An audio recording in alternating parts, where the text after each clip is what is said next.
सबसे पहले बात होगी उस बड़े सवाल की जो भारत और पाकिस्तान दोनों मुल्कों में पूछा जा रहा है। यह सवाल है, क्या एक बार फिर भारत और पाकिस्तान के बीच युद्ध का शंखनाद होने वाला है या फिर ऑपरेशन सिंदूर 2.0 की तैयारी पूरी की जा चुकी है? यह सवाल क्यों उठ रहा है? क्यों लोग भारत और पाकिस्तान के बीच एक और रण को लेकर कयास लगा रहे हैं? इन कयासों या फिर सवालों का केंद्र बिंदु है पाकिस्तान के कब्जे वाला कश्मीर यानी पीओके। एक संभावित रण से पीओके को क्यों जोड़ा जा रहा है, यह समझने के लिए आपको जी प्राइम टाइम की पहली सुपर एक्सक्लूसिव रिपोर्ट जरूर देखनी चाहिए। पूरे 4 दिनों तक पाकिस्तान के कब्जे वाला कश्मीर सुलगता रहा। पाकिस्तानी वर्दी वालों से पीओके की जनता गली गली टक्कर लेती रही। गोलियां चली, खून बहा और आवाम का गुस्सा 7वें आसमान के पार चला गया। पाकिस्तान की शहबाज सरकार ने प्रदर्शनकारियों से बातचीत की। मुनीर को लगा सब शांत हो गया है, लेकिन पाकिस्तान का ये फील्ड मार्शल भूल गया था कि पीओके को लेकर आवाज भारत से भी उठती रही है और इस बार ये आवाज उठाई है विदेश मंत्री एस जयशंकर ने। पाकिस्तान के कब्जे वाले कश्मीर को लेकर विदेश मंत्री ने भारत की इच्छा शक्ति को बयान करने के लिए बेहद मजबूत शब्दों का प्रयोग किया। Every political party of this country is committed to ensure POK, which is a part of India, returns to India. This actually is our national commitment. But I do want to say one thing. I didn't used to get people ask us about this 10 years ago or even 5 years ago. It is when we have done, when we have put 370 to rest.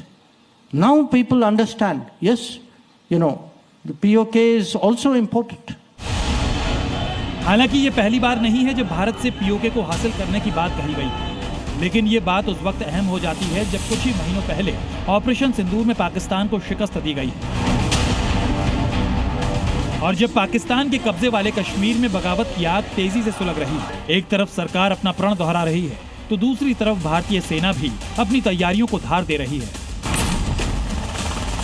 और भारतीय सेना की इन्हीं सामरिक तैयारियों में एक नाम है रुद्र ब्रिगेड। जी न्यूज में हमने आपको भारतीय सेना की रुद्र ब्रिगेड के बारे में सबसे पहले जानकारी दी थी और अब इस ब्रिगेड की तरफ से पहला कदम बढ़ा दिया गया, जिसकी जानकारी कुछ ही दिन पहले खुद army chief general Upendra Dwivedi ने दी थी। ब्रिगेड का गठन किया जा रहा है जिसका सैंक्शन मैंने कल ही दिया है, जिसमें infantry, mechanised infantry, armoured units, artillery, special forces, unmanned aerial system जैसे फाइटिंग कंपोनेंट्स को एक साथ रखा जाएगा और विशेष रूप से तैयार किया जाएगा, जिसमें शामिल लॉजिस्टिक सपोर्ट और कॉम्बैट सपोर्ट। 26 जुलाई को सेना की तरफ से जानकारी आई थी कि भारतीय सेना में नई रुद्र ब्रिगेड और भैरव कमांडो यूनिट्स बनाई जाएंगी और 2.5 महीने के अंदर ही सेना प्रमुख ने ऐलान कर दिया है कि भारत की पहली रुद्र ब्रिगेड तैयार है। इतने कम वक्त में एक ब्रिगेड जैसी फॉर्मेशन तैयार कर देना इशारा देता है कि भारतीय सेना फुल कॉम्बैट मोड में है। भारत की सामरिक शक्ति से जुड़ा एक और शुभ समाचार हम आपको देंगे, लेकिन उससे पहले आपके लिए ये समझना जरूरी है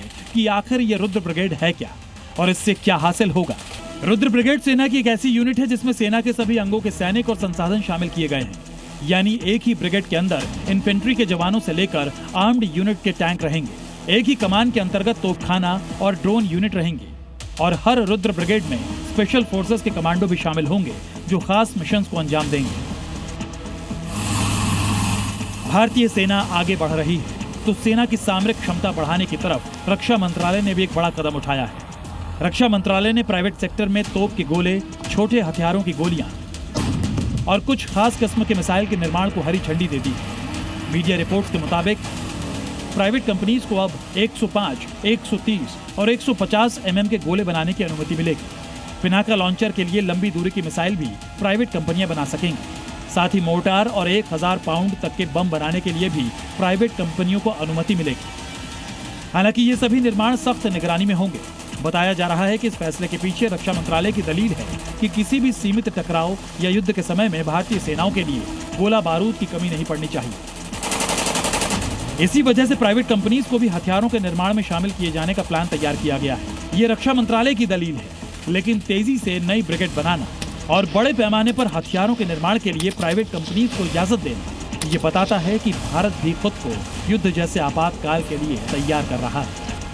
ब्यूरो रिपोर्ट, जी मीडिया। भारतीय सेना किस आपातकाल के लिए तैयार हो रही है, इसका जवाब तो फिलहाल किसी के पास नहीं है, लेकिन तैयारियां देखकर लग रहा है कि सेना न सिर्फ अपनी आक्रामक बल्कि प्रतिरोधक क्षमताओं में भी लगातार बढ़ोतरी कर रही है। और इसी तैयारी का एक हिस्सा है AK-630। जी नहीं, ये AK सीरीज की कोई ऑटोमेटिक राइफल नहीं है, बल्कि ये एक ऐसा एयर डिफेंस सिस्टम है जिसे भारत अपनी सेना में शामिल करने जा रहा है। मीडिया रिपोर्ट्स के मुताबिक भारतीय सेना के लिए जल्द 6 AK-630 सिस्टम खरीदे जा सकते हैं। यह खरीद भारत के मिशन सुदर्शन चक्र के तहत की जाएगी और ये सभी एयर डिफेंस सिस्टम पाकिस्तान से लगी सरहद पर तैनात किए जाएंगे। AK-630 एक multi barrel air defence system है जिसके जरिए एक साथ 6 बैरल से हवाई टारगेट पर निशाना साधा जा सकता है। यह एयर डिफेंस सिस्टम 4 से 5 किलोमीटर दूर तक किसी भी ड्रोन, एंटी शिप मिसाइल या फिर हेलीकॉप्टर को गिरा सकता है और इसका फायरिंग रेट है 2000 शेल प्रति मिनट।